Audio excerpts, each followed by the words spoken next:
What is going on, everyone? Welcome back to the channel. Today's video is going to be about the number one problem of Range Rovers in this generation, which is the L320, which is the problem is coolant leaks. And I got to share a little bit of a story with you about how this thing left me on the side of the road. Unfortunately, it's never done that before, but I had no choice, so I had to have it towed. And here I am fixing this thing outside, which isn't so exciting. It's very cold out. Anyhow, let's get into it and talk about kind of the issues with these vehicles and what caused it and how we're going to basically repair it. Basically, the number one problem with these vehicles are their cooling systems. And the reason why is European vehicles, they like to stuff big engines into small engine bays, and where that becomes a problem, much like BMW, which you guys know exactly what I'm talking about. If you know, you know. What happens is basically the engine runs really hot, hotter than an average vehicle, because it's stuffed into a small space, especially when you're pulling 500 plus horsepower out of them. So in vehicles like this, what happens is Ford builds an amazing motor and says, here, Land Rover, you can have this motor. And then Land Rover basically takes it and says, let's throw it in there like a kit car. So what I mean by that is basically what they have done is they've put in a bunch of plastic piping in their cooling systems. And what happens over time is that plastic and all the rubber inside the engine bays gets brittle and deteriorates. So when you couple that with all the pressure inside the cooling system, it's just known to have a lot of leaks. So this is actually a second video that we're putting out on a similar situation. Oddly enough, the first video, which was a really popular video, has disappeared off YouTube. I don't know where it went or why it's gone, but it's gone. So the whole purpose of this was I was going to kind of link that in the description below to let you guys get an idea of how to take it apart. Thus the reason it's already partially taken apart with no video footage. So I'm going to link another video in the description below about doing the valve cover gaskets, which basically runs over the same thing with a little extra. You don't have to take apart all the electrical and stuff for that, but it's the same basic principle. But I'm also going to run through how to do that as well, just a kind of quick run through. So follow me with this. Let's take a look. The first original video was all about their cooling systems and like this nipple you see right here. Now the problem with that was the way it used to be was a plastic connector, and it was stuck inside. I guess if you guys are into 3D printers, let's say for example the Bowden tube, they have these little metal teeth that the kind of straw thing slides inside to stop it from pulling out. Mine broke and it was leaking coolant everywhere, so I went and got a new one, and it broke upon installation. So I said, screw it. I went ahead and took a piece of, what was it? It was brake line, and JB welded in there. It's been good for over 20,000 miles. And you'll see that I kind of made some changes in here, is how I teed it in. But I've not had a problem with that setup at all whatsoever since, so it was a good fix. But that's kind of a rundown of the original video. Moving forward, though, what has happened is there's a lot of plastic pipes in these things, and if you look right here, this is actually a steel pipe. That originally was plastic. There's also a crossover pipe that comes over right here that is plastic as well. The former owner must have replaced it with metal, which is good. I didn't even realize that those parts were available in metal. BMW is known to have a lot of aftermarket parts that are metal as well because they use the plastic, same thing. So that is a good thing. So that is the leak area number 2. So if you're not seeing leaks here, you'll see leaks there. Now for me, my problem wasn't in either of those locations, which was kind of the headache, because what has happened is I pulled over, the engine immediately overheated. I let it cool down. I saw that, well, there's coolant leaking off the back of the engine. Well, why is there coolant leaking from the back? So what I was trying to figure out was, how can I get this to fix it, because I'm not near home. So I was able to take off the intake right here and look down here, because there was coolant pushed all the way down the side over here, and I couldn't figure out where it was coming from. Apparently it was hitting the fan, and somehow, I don't know even how it got to the front of the engine and just shooting everywhere. So upon first look, I couldn't find a crack or split or nothing anywhere. Leak, nothing, even with the vehicle warm and getting hot, or I know it was leaking. So I had to have it towed back. And what that came down to was basically, you know that if you got the supercharged version, that there's not much room right here. So I can tell that it was leaking somewhere from the back of the engine. I couldn't figure out why there would be a hose in the back of the engine that would have to do with coolant. And then I figured out upon more basically video footage with my phone that the leak was actually coming out of back here. I was able to just barely get the phone in and down behind it to kind of take some footage. And I'm going to share that with you right now.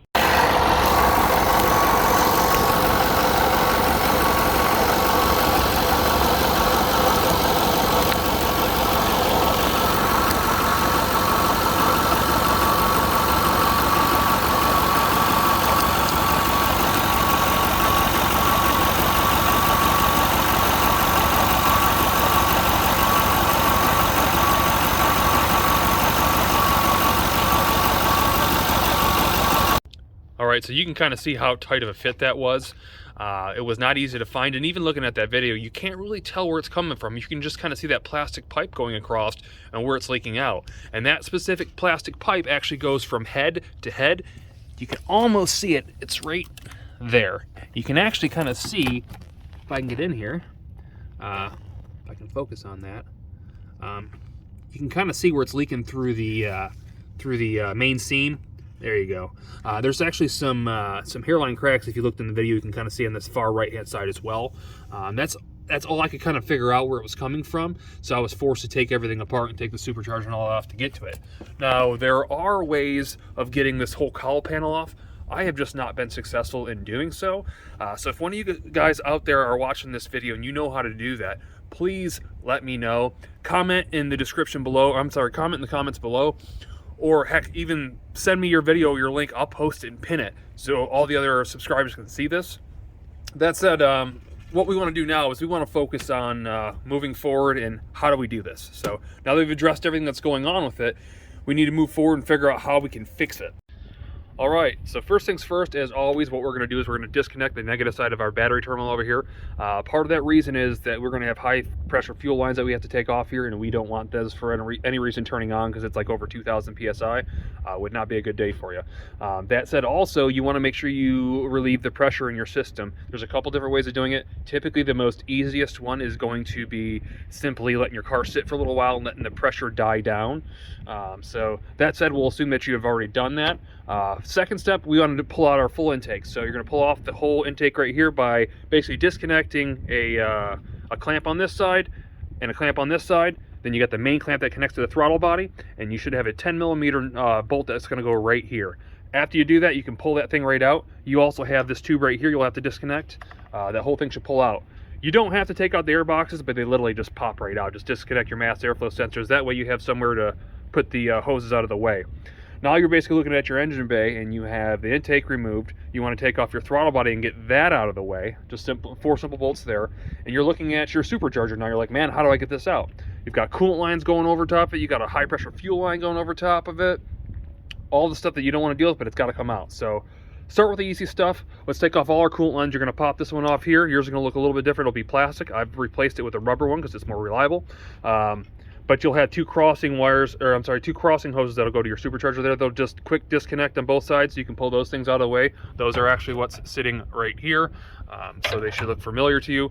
And then you'll have a high pressure fuel line. Now this is the part you have to be careful with. It basically runs from right here up over the supercharger and down to right there.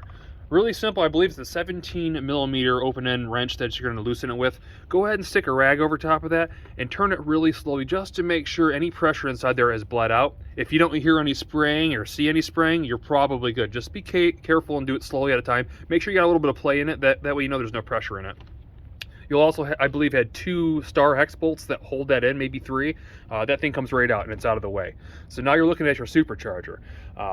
This part is actually not that hard. You're going to have 4 main bolts in the very top of it in the center that actually hold it down to the block, which you'll see the bolt holes there. Really easy to get out. Okay, so for better illustrative purposes, I just went ahead and pulled the top half of the supercharger up here. I'll show you exactly what I mean. These are the 4 main bolts I was speaking of. You're going to remove those, pretty straightforward. And then you're going to have a bunch of bolts that go all the way around it, front and rear. You're going to unbolt all those, and then what you'll be able to do is you'll be able to pull this thing right up. Now there is a few things connected right here. That's all that jumble back there. You'll have to disconnect those. I believe there were 2 8mm bolts if I remember correctly, but really simple. Once you get that pulled off, you'll be looking at the bottom half of the supercharger. And here you'll see the bottom half of the supercharger. Obviously it's already off, but this is kind of a little bit more difficult as far as removal, because before you can get this thing off, you obviously need to take your belt off as well. Now your belt is just a 3/8 inch, basically breaker bar. You can pull to the side and pop the belt off. It's really, really simple, but it's kind of tough to get this part off, and I'll kind of explain to you why.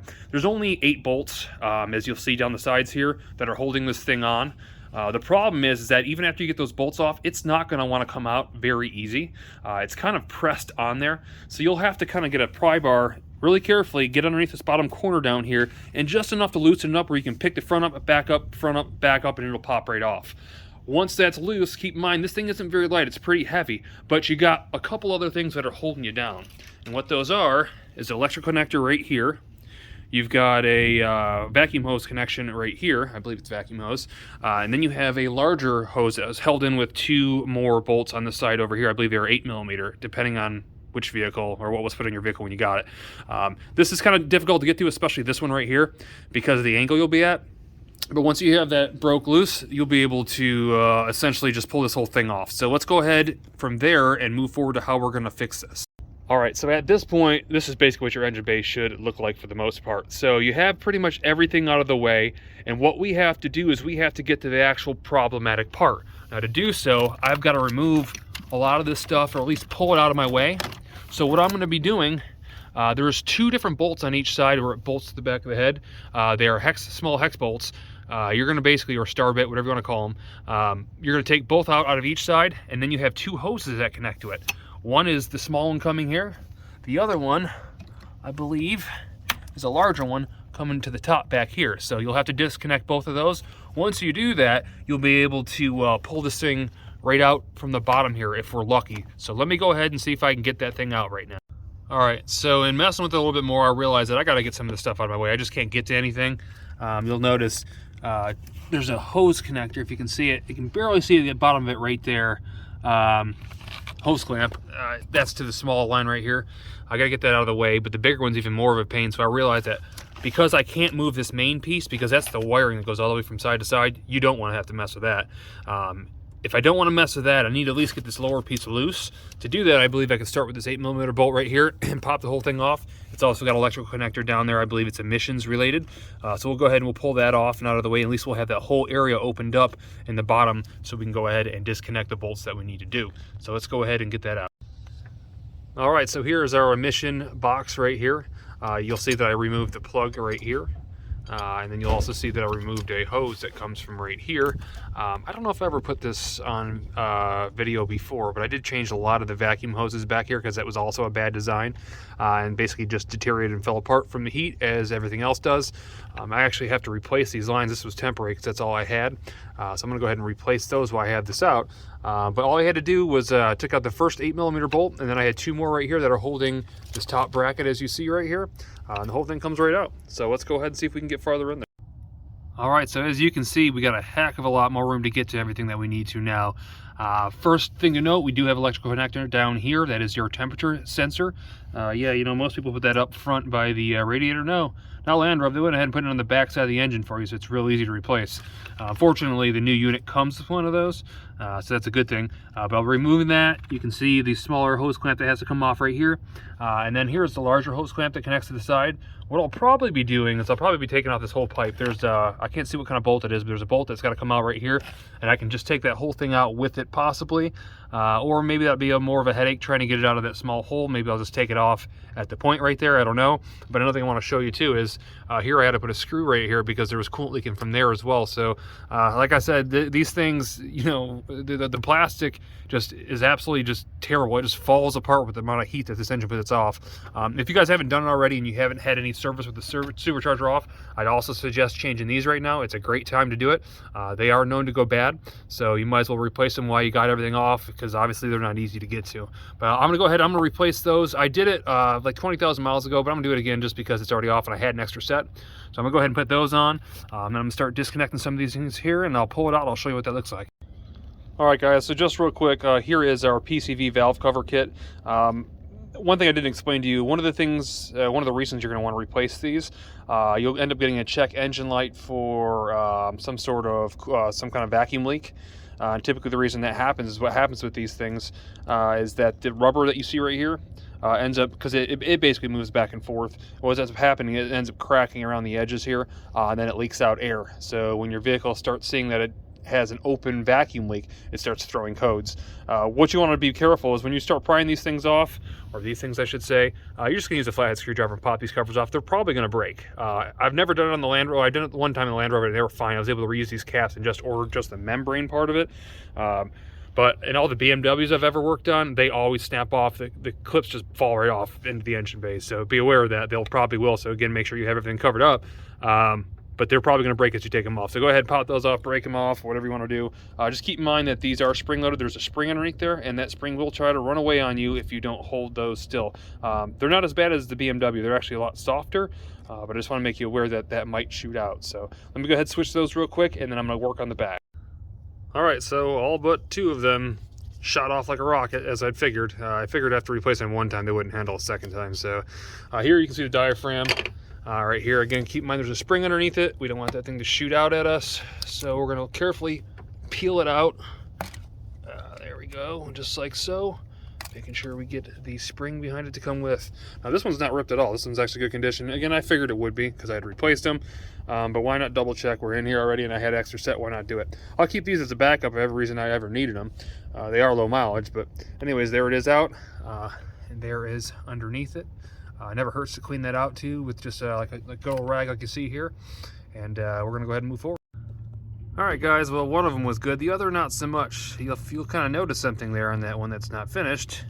You can see, I'll get my hand out of the way, you can see the little bit of edge where it chipped off. Not real happy about that. That could be a problem. I don't know if it will be or not. I could probably put some sealant right there. I really don't want to. So what I think I'm gonna do, because it's just a tiny little sliver you see right there, I'm gonna put some super glue on it, let it stand for a little while I'm taking out the rest of it. And then hopefully it'll hold. Maybe I'll double it up with a little bit of ultra black as well, just to be safe. But that could be a problem, because if I put this thing back together and then I have an engine light code, I'll know why. But I don't want to have to replace the whole valve cover just for that, especially the amount of work it takes to get that thing off if you've seen the other video. So let me go ahead and get some of that done, and I'll be right back. All right, so we are getting this thing out. I've already taken out the plug, both the hose connectors. On this side here, I just disconnected that 10mm bolt. I couldn't get to it with the box right there. So I just went ahead and disconnect that. I'm gonna pull it out as one and just be a little bit more difficult getting out. Anyways, back to hand. You can kind of see where this bolt is on this side. There's got a post that goes down on this side. And then there's a post you can see right there that's going down on that side. There's just a simple a star bit bolt that's on each side of those. So I'm gonna go ahead and pull those out now. I'll show you what this thing looks like. All right, so there it is. It was a little bit of a hassle getting out, I ain't gonna lie. One thing to note that I didn't know, I was sitting here powering this thing out, or trying to, and it's got 2 kind of zip tie clips that actually hold wiring here and here, so make sure that you get those out. This one I actually broke off, so I'll have to replace it. Not a big deal, but that's the old one. You can see that's the hose I was talking about, the 10mm bolt I had to take out. Pretty straightforward. Here's the back side of it. So must be O-rings that sit inside there somehow or another. I'm gonna see if I can show you the cracks that I had saw before. It's kind of tough to see, but if you can see the crack right, I hope it doesn't run away from me. There is a crack, if it'll focus, you see right there. Now it wasn't leaking from there, but you can see, if you look hard enough, where it's separating in the seam here, and it's a lot of fluid was coming out of there, so it was pouring out of there pretty good wherever it was coming from. Basically took no pressure whatsoever to get that thing out. So let's go ahead and open up the new one. It looks like part number is LR018273. I haven't opened this thing yet, so let's see what it looks like. There it is. So how does it compare? Looks to be to me the same thing. You can see the O-rings are in here, so they must still be stuck to the back of the heads. I'm gonna have to take those off. It's obviously an important part. You want a double O-ring because it will leak, but everything else looks the same. I'll be able to switch over that quick disconnect hose there that I couldn't get to. It looks pretty good, so I'm gonna go ahead and get this thing thrown on. I'll show you what that looks like. All right, guys, I know it's kind of an awkward angle, but I wanted to show you the original O-rings before I took them off. I don't think I'm gonna. They're like a ½ inch deep. They're not a regular O-ring, so whatever was holding this thing on before, I don't know that I want to take it off. I may, just to be safe, but they're much larger than the just regular O-rings that it came with, so it might be better off keeping these on. Problem is, if I try to slide it back on, I don't know I'll actually get it to where it's supposed to go. So I'll let you know what I do, but I just want to give you an update in kind of an awkward position. All right, guys, so I was wrong. Here's the original O-ring. It's actually on about an 1/8 inch, and here's the aftermarket one, or the new one. Now, I thought it went into the block, so I thought it was a lot longer than it was because the way it was stuck on there, but it was just kind of pressed onto it. The only thing I can tell really in difference is that the original is softer than this, is a little bit stiffer. I don't know if that's good or bad. I am pretty sure this is an aftermarket part. Even though it has an OEM part number on it, I don't believe it. I don't see Land Rover stamped anywhere on it. So I'm feeling like it's an aftermarket, and they kind of duped me. I don't know. It is what it is. The one thing I don't like is using aftermarket sensors, coolant sensors, because they tend to go bad, and I hate to have to take all this back off because of that sensor. I tried to take the original out of the other one. I didn't realize there's a tiny little tab right down in there that holds it on. I didn't see that, and I broke it off, so I can't use the original either, which kind of stinks. But it is what it is. Unfortunately, with the holidays, I'm kind of stuck having to put this thing on anyways, so let's go ahead and move forward and get this thing on. Oh, and just real quick, just for you guys who are non-believers who think there's no way that Land Rover would put a Ford engine in their cars, it's stamped all over everything. You can see it right there. Ford Motor Company, and there are your factory Ford part numbers with sensor and with plugs. So it's the truth. Ford made it, but it is a good motor. You just got to get around the kit car habits of Land Rover putting their cars together. All right, so it's back in, guys. It actually was not that hard, surprisingly enough. I would have thought putting those bolts back in were going to be awful. But once you figure out the angle to go in at, it really wasn't bad at all. You can go in from the inside of both of these, and the outside you can reach them with your left and right hands. So it really wasn't bad at all. But now's a good time to go through and make sure that you don't have any other problems and start inspecting everything, like these hoses and stuff like that. And if you have the time, I'd suggest buying replacement parts so you don't have to go through this again. Fortunately, I didn't have the time, but this hose seems fine. I don't see any cracks. It's not stiff. It's probably been replaced before, but we're just going to assume right now that it's okay. But check out your heads. You also want to check out your oil cooler right here, because this could be a problem as well. So you want to go around that and make sure there's no problems. The other thing that I'm going to do, I am actually going to water pressure test this old part, because I'm assuming that with the stress cracks and stuff that this is the problem. Most likely it is. But what if it wasn't? What if it was my cooler and I couldn't visually see the problem? So I'm gonna go ahead and plug one side, put a hose to the other, see if any water comes out. I probably won't do that on camera, it's not really necessary, but just kind of as a FYI, doing things like this to ensure the problem really helps down the road, basically avoiding problems where you're replacing parts that don't need to replace. So let me go ahead and test that. We're gonna move forward. I gotta get the hoses put back on the back there, rest of the wire clamps and everything, and I gotta get my other valve or whatever you want to call it back in. It should be good and dry now as far as super glue. I did replace that little piece there, so hopefully that'll hold. Let's go ahead and move forward and get that done. All right, guys, so that confirms that definitely impossible to do that. I had to use every finger I had to try to plug holes every different way to get the water to come out, and then I realized where it was coming out. It's going to be hard to tell, but see that seam right there, the inner seam? You kind of see where it's wet in the edges? It was just pouring out of there, so that's actually split. I tried to go ahead and like kind of stress it and move it, but it's not really working. You might be able to see that just a hair, but without me shaking, try to do it. But it split all the way down that seam, so that was indeed the problem. So we're gonna go ahead and move forward and get this thing finished up. All right, so it's all back in. We got all the emission stuff in. We even put the heater pipe in. Yes, it's called a heater pipe, I guess, because it goes back to the heater core, so it kind of makes sense that it's a heater pipe. It just happens to be in the world's dumbest place. I digress. Anyhow, I went ahead and replaced the vacuum lines that you see here as I was sharing with you. I put these in temporarily when I did it last time with the expectations of changing them and totally forgot about them. And you can kind of see what happens where it's pinching off and not really getting any vacuum. Now, on a boosted application, you definitely don't want this because, again, it was a temporary fix, and I know I need to replace it. I shouldn't have forgot. You could have all kinds of boost issues with it. You could have less boost. You could have erratic boost where you're just driving, all of a sudden the car wants to just jump on you. So more so on turbo applications than supercharged, but nonetheless, it can happen vice versa or either way. So we're gonna go ahead and move forward. Now we're gonna get things cleaned up a little bit. You'll see I put my cat back on over here. After we get things cleaned up, we're gonna start throwing back in the supercharger. I will show you how to do that, so let me move forward. All right, so everything's cleaned up, taken care of. If you have a bunch of coolant down on the bottom, try to use an old vacuum or something to vacuum that out or soak it up in one way or another. Vacuum works best. I always keep an old cheap little like 1 gallon little Stanley thing so I can suck out of there. Anyways, we're going to go ahead and move forward. The supercharger is about to get dropped in. We're not going to put the gaskets in yet. You shouldn't reuse the gaskets if you're old gaskets. Again, I just replaced these, so I'm going to reuse them. Especially the top half that splits the supercharger because they have rubber on them. If those are old and cracked and brittle, you're going to lose boost. You don't want to do that. Again, mine are new. I will be reusing them.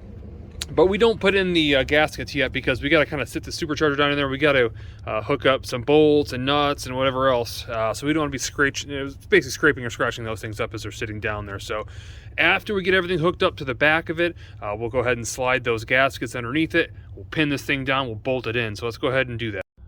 All right, guys. So just before we throw this thing in, we've got some servicing to do on the supercharger itself. Now, I've never changed any oil in it. And I know with the old saline supercharger I had, that you had to put new oil in it. So the only area I could see for oil to fit in would be back here on the back side. You'll see an Allen head right there. I'm pretty sure that's probably a drain and a service plug. Has to be, because it's got to be oiled somehow. There's no oil lines that go to it.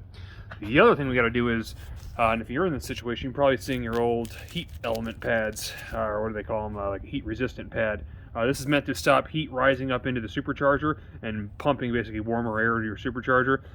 Since the other one, well, the other one's pretty much, it's done. This one is coming off right now, and I've purchased new heat shield off Amazon. We'll get this thing all cleaned up. We'll wrap the whole bottom of that, and possibly part of the bottom of the actual supercharger itself as well, to get this thing basically heat resistant. Alright guys, so about to change this oil. In doing some research online, I can't find anything regarding supercharged oil. It'll tell you what kind of oil goes in the supercharged engine, but not the actual supercharger. Call the dealership, and I don't know if it's just my dealership that's worthless, but nobody seems to know anything. I'm not sure how that's even possible. So what we're going to do right now, we're actually going to use the oil that I used in my saline supercharger, which is a twin screw just like this, which is a 75-140. The reason I'm using that, if you look at the oil that came out of it, which was hardly nothing, it's extremely thick. So I know it's thicker oil. It's no 530 or 1030. It's a thicker oil. So I think that this, being a full synthetic oil, ought to work pretty good. Since it worked in the saline supercharger for another Ford 5.4, it ought to work in this. So that's what we're going to do. I am not going to fill it completely up, even though it hardly had nothing in it. I'm going to fill it till I see it touch those gears, if you can see those there. I don't want it completely full because I don't want any resistance against the supercharger, but at the same time, I'm going to need to make sure that those gears are lubed. So I think it's safe to say filling it up to those gears should be good. That's probably roughly, I don't know, maybe half the thickness of this rear gear section, so we should be good with that. So let's go ahead and get some oil in that thing. Alright guys, so I wasn't able to drain all the oil by tipping it upside down. I kept tipping it upside down and look down there and it'd be like fluidy floating around, and I don't know why. So I just went ahead and pulled off the cover, give you guys a shot of what it looks like inside. This stuff stinks. It's definitely some sort of gear oil. It smells like raw, nasty feet. So I'm draining out as much as I can of that. I'll get all that out.